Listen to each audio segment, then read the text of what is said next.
Allô, c'est Émilie. Aujourd'hui, j'ai le goût de continuer de vous en apprendre plus sur les fonds de placement, plus précisément sur les frais de gestion. C'est un gros enjeu, tout le monde en parle, encore une fois, et ce que je vais vous montrer aujourd'hui va vous permettre de connaître un peu mieux comment ça fonctionne.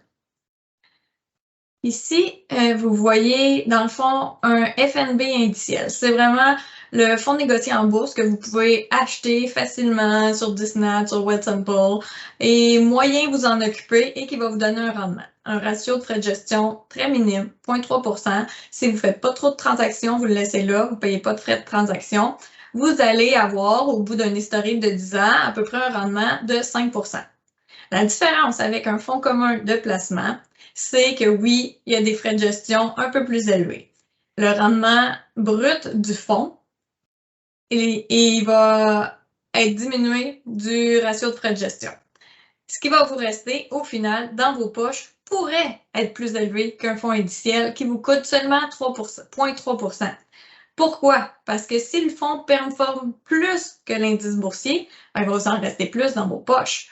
Le rendement total qui est inscrit sur votre aperçu de fonds, c'est vraiment le rendement qui va rester dans vos poches. Faites seulement attention que le ratio de frais de gestion, en plus, il n'y ait pas des frais rajoutés sur votre compte en plus du ratio de frais de gestion parce que là, ça va diminuer beaucoup trop votre rendement si vous faites finalement du 6 % comme le fonds indiciel, mais qui vous rajoute un 1 % de frais de gestion ensuite, ben là, vous tombez en bas de l'indice, c'est moins bon. On va parler maintenant justement du graphique, de l'aperçu de votre fonds. Pourquoi on dit en ce moment que les fonds indiciels sont meilleurs que les fonds de placement? Parce qu'il y a seulement 20 % des fonds communs qui dépassent l'indice boursier, qui sont plus rentables.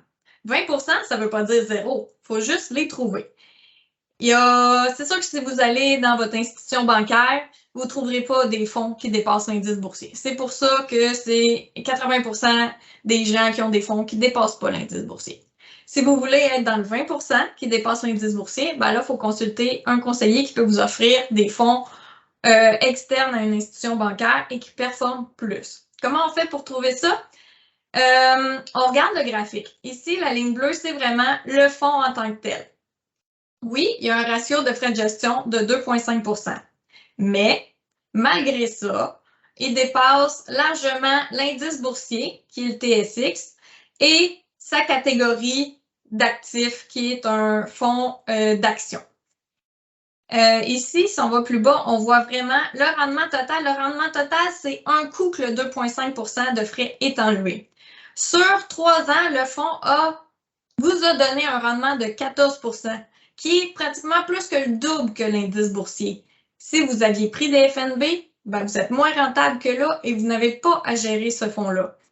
Sa catégorie a fait 3 %, puis l'indice boursier a fait 5 %.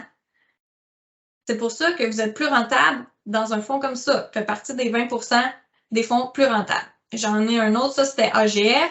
Ici, j'ai placement CI. Son fonds aussi dépasse son indice et sa catégorie. C'est pas des fonds inaccessibles. Vous avez accès à ces fonds-là. Il n'y a pas d'autres frais en plus que le frais que le fonds se garde pour le gérer. Et vous faites plus de rendement qu'un FNB. Ici, j'en ai un autre. Je vous explique un petit peu la nuance. L'indice boursier dépasse le fonds commun. Pourquoi j'investirais quand même dans ce fonds-là? On descend un peu plus bas.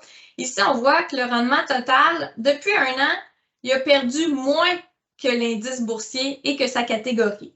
Ce qui est un indice que le gestionnaire a vraiment bien fait son travail et qui, dans l'avenir, pourrait nous laisser croire qu'il va surperformer. Pour diversifier mes actions, moi, j'achète de ce fonds-là quand même parce que cette année, il a très bien performé par rapport à l'indice. Oui, depuis 3 ans, 5 ans, c'est correct, un peu en bas de l'indice boursier, mais pas dramatique. Si on y va avec un fonds très bien connu, Diapason croissance diversifiée de Desjardins, qui est un fonds que presque tous mes clients détiennent. Ici, on va voir la performance du fonds avec un ratio de frais de gestion de 2 %. Le fonds sous-performe. Pourquoi je n'irai pas avec ce fonds-là? Parce que son rendement total cette année a été pire que l'indice boursier et non meilleur. Donc, il sous-performe, oui, toujours par rapport à l'indice, mais quand même, il n'y a pas d'indice qui pourrait un jour être meilleur et dépasser l'indice boursier. Depuis 5 ans et 1,5 % de rendement, ce n'est pas un fonds que je suggère. Si ici on revient, l'indice, c'est le TSX par rapport à la catégorie que je vous ai montré qui performe à 6 %. Les catégories de fonds, vous les avez ici, fonds équilibrés, fonds d'action, c'est pas mal ceux que moi je suggère. Fonds indiciels, si vous allez en bourse, mais vous allez faire du 5 %. Et là, vous allez devoir gérer vous-même vos actifs.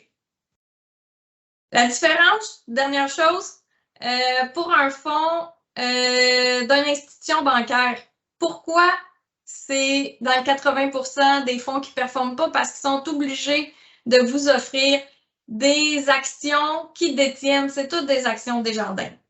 Si on va dans un portefeuille d'une autre compagnie externe, ici, on voit que bon, l'argent est investi dans Microsoft, Apple, Shell. C'est pour ça que le fonds est capable de surperformer par rapport à l'indice boursier.